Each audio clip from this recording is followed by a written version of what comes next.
watching The Pulse, your weekly guide to global health on Al Jazeera. I'm Shireen El-Feki. We begin today's program with a look at an Asian problem with an Asian solution. Japanese encephalitis is a deadly brain disease common in southern Asia. Around 50,000 people a year are infected, and the summer monsoons put millions at risk. Fortunately, relief is at hand, thanks to a vaccine developed in China. Here's our report on this latest shot in the arm. Dr. Julie Jacobson is an expert on Japanese encephalitis. The disease kills over 10,000 people every year. Thousands are left permanently disabled. Dr. Jacobson is determined to find a solution.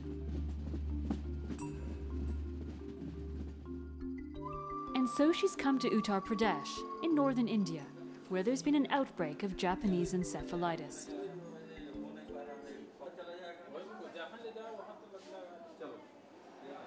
At the Baba Raghav Das Medical College in Gorakhpur, staff are struggling to cope. They've treated over 1,600 children, and they fear many more need their help. How many deaths have you had during this period of time? In pediatric ward, we have about 450 deaths so far. We had deaths up to 18, 20 in a day, but now fortunately it has come down and it's 4, 5, 6. Japanese encephalitis is an infection of the brain. It starts like flu, with fever, headaches, and vomiting.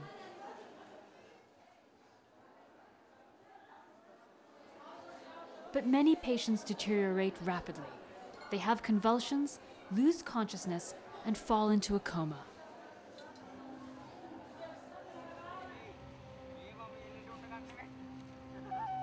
India isn't the only country to suffer from Japanese encephalitis.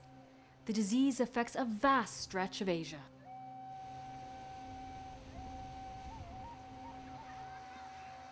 Japanese encephalitis particularly affects children and young teenagers.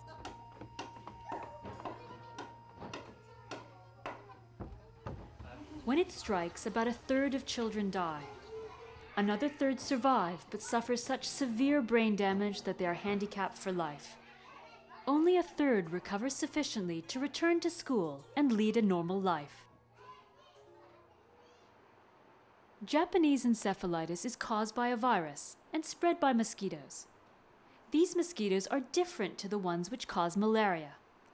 The malaria mosquitoes bite only at night, inside people's homes, so sleeping under a bed net offers good protection. But the mosquitoes which spread Japanese encephalitis behave differently. They are active outdoors, before people go to sleep. The mosquitoes multiply in still water. People try to wipe them out by spraying insecticide, but it's a hopeless task.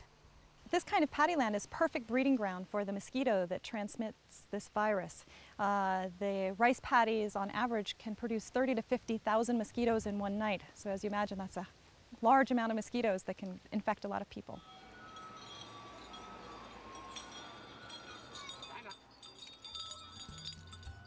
There is a vaccine for Japanese encephalitis, developed in the 1940s. But it's not widely used because it's too expensive to buy, too difficult to make, and too complicated to administer. The old shot, called an inactivated vaccine, is produced by growing the virus in the brains of mice.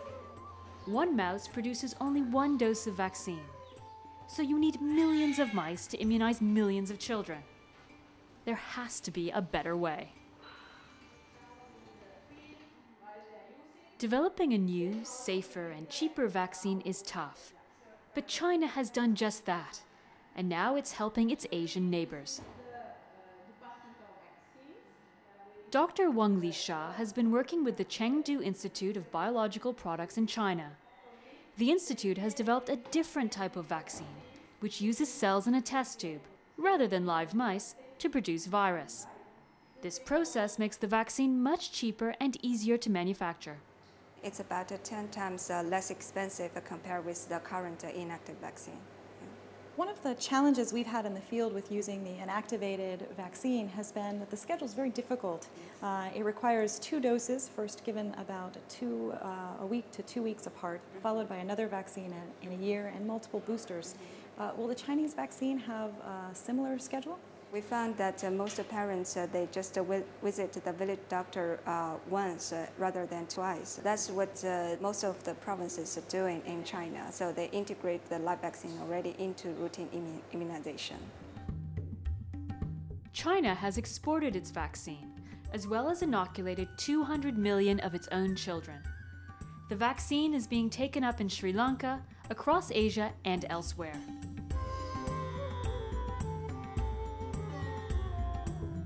Japanese encephalitis can't be eradicated.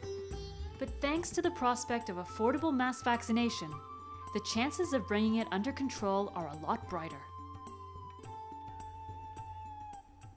China is an emerging power in many fields, so will it also come to lead the way in biomedical innovation? Joining me to discuss the promise, but also the pitfalls of Chinese research and development is ABDALLAH DAAR, who's a specialist in biotechnology at the University of Toronto. ABDALLAH, there is a bias, particularly in the West, that it's largely America and Europe that do the innovating in biomedicine, and it's up to other countries to adopt or adapt the technology. How much real innovation is happening in China? Increasingly so. There is a huge amount of investment in biotechnology. There are huge numbers of companies being created. A lot of those are being created by scientists, so-called sea turtles, that have returned particularly from the United States, but also in other centers of learning.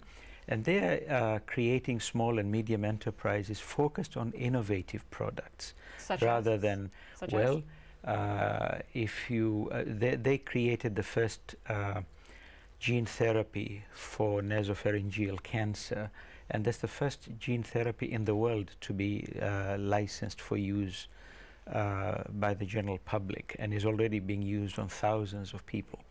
And that's been validated in clinical trials, largely in China, but more and more so is going to be tested in other parts of the world. So that's one innovative product where they have led the world. The history of innovation in China actually goes back to the 60s.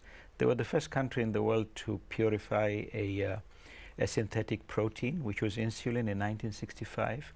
Even if you look at their traditional medicinal plants. Exactly. So artemisinin, which is now the mainstay of therapy for malaria, the molecule was identified in 1965. It's taken the world a long time to catch up to the Chinese.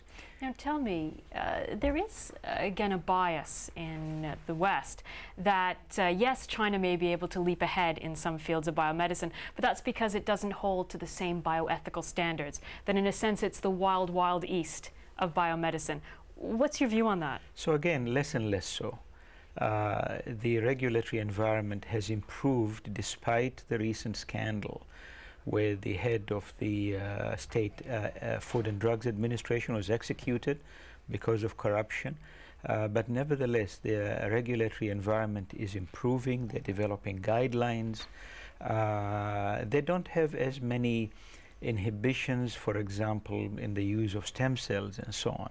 But I think to label China as Wild West would be Wild East would be a great exaggeration. I think that they're very careful, particularly the new companies that are investing enormous amounts of money.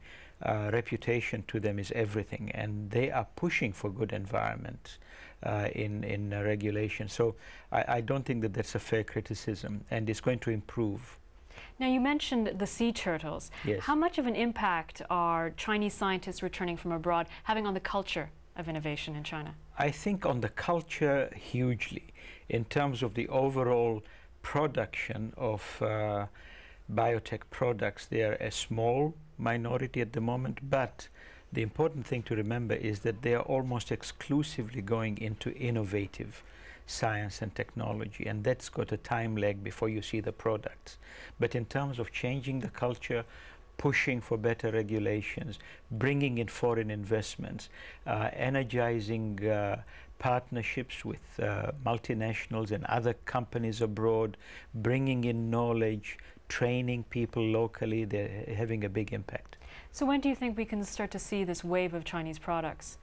Oh, they're in the pipeline. I mean, I think that almost every year from now we will see a few new Chinese products. Even with Japanese encephalitis, there's a company called Chengdu that's been making it, which you've seen in the film, which has been making it since the late 80s, but using a live attenuated vaccine. And although they're gearing up now, they've got a big new plant coming up to produce 100 million doses a year.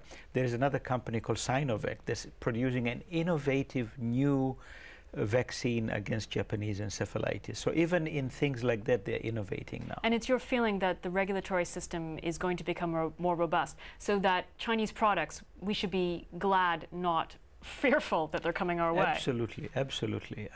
You know, think of Japan 30 years ago. We had the same kinds of things. Japanese products are poor, they're Me Too kinds of products, but now Japanese are leading the world in terms of quality. And I think China is going the same way. They are focused on that and they can do it. Well, on that optimistic note, we'll conclude. Thanks, Abdallah. Thank you. Join us after the break when we look at Mexico's battle against a killer virus.